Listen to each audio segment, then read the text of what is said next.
કેમ છો ફ્રેન્ડ? જય શ્રી કૃષ્ણ. હું છું કિરણ પાનસુરિયા. કિરણ કિચન સ્ટુડિયોમાં આપનું સ્વાગત છે. તો આજે હું લઈને આવીશું સાંજ માટે નવો નાસ્તો. તો આપણે બધું વેજીટેબલ મિક્સ કરી અને પછી આપણે સાંજનો નાસ્તો બનાવીશું. તો નાના મોટા બધાને ભાવશે. મેં 1 વાટકી અડદની દાળ અને 3 વાટકી ચોખા એ રીતે માપ લઈ અને 7 થી 8 કલાક સુધી પલાળી રાખ્યું. 7-7.5-8 કલાક જેવું થયું.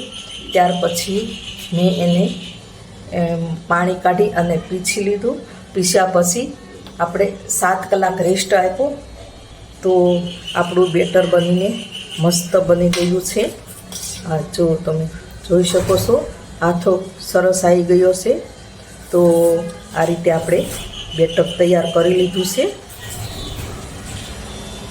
તો હવે પછી મેં વેજીટેબલ્સ બધા સમારી રાખ્યા છે.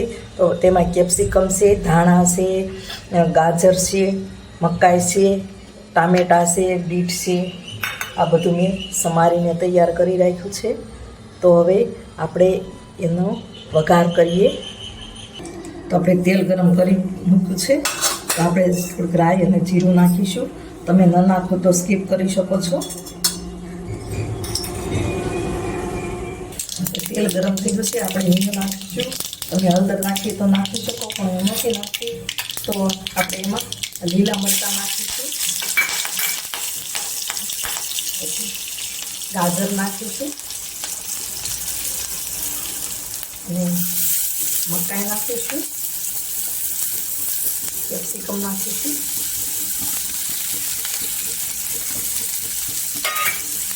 ટામેટા પણ નાખીશું. છેલ્લે ટામેટા રાખ્યા છે.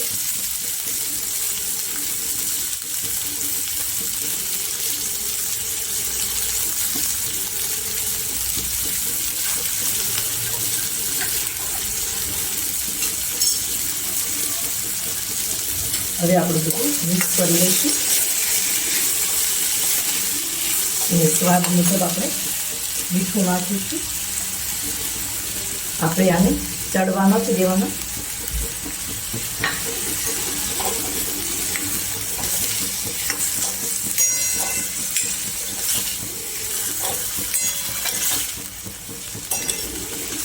તો આપણે બેટરના ઉપરનો મસાલો તૈયાર થઈ ગયો છે.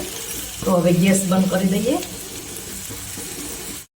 હવે આ બેટર લીધું છે ને, એમાં આપણે સ્વાદ મુજબ મીઠું નાખીશું. તમે હળદર પણ નાખી શકો. નાખી દીધું. બધું મિક્સ કરી લઈશું આપણે.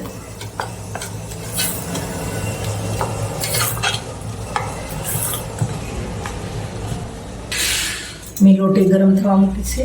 હવે આપણે તેલથી ગ્રીસ કરી લઈશું.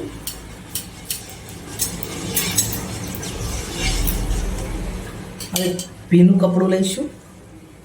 તેનાથી આપણે લૂસી લઈશું.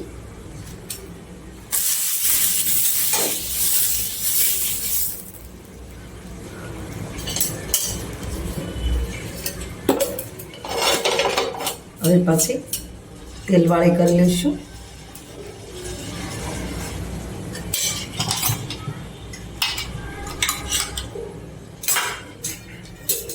હવે આપણે એમાં બેટર નાખીશું.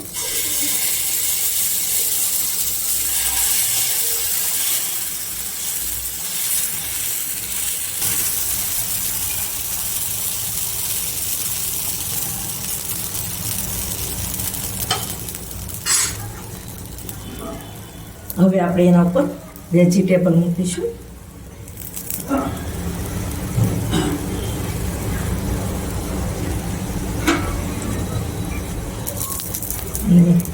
આપણે બીટ અલગથી રાખ્યા હતા, તો આપણે બીટ પણ નાખીશું.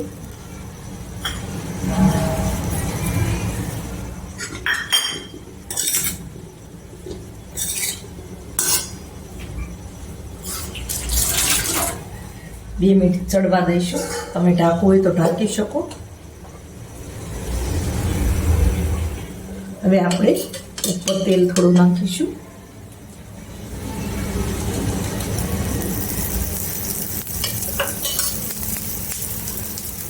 હવે આપણે પલટાવી લઈશું.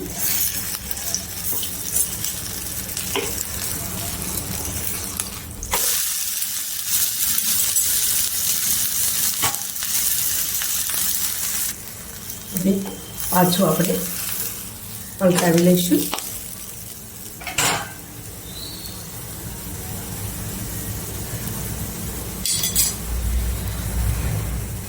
હવે ચડી ગયું છે તો આપણે ઉતારી લઈશું અને એક ડીશમાં લઈ લઈશું. આ રીતે આપણે બધા જ બનાવી લઈશું. હવે આપણો નવો નાસ્તો બનીને તૈયાર થઈ ગયો છે તો આપણે સર્વ કરીશું. તો આપણો આ સાંજનો નાસ્તો બનીને તૈયાર છે. તો આ રીતે તમે પણ બનાવજો. તો મારી રેસીપી ગમે તો લાઈક કરજો, શેર કરજો, ચેનલને સબસ્ક્રાઈબ કરજો, બેલ આઇકોન દબાવવાનું ભૂલશો નહીં. અને તમે પણ સાંજ માટે કેવો નાસ્તો બનાવો છો તે કમેન્ટમાં જરૂર લખજો.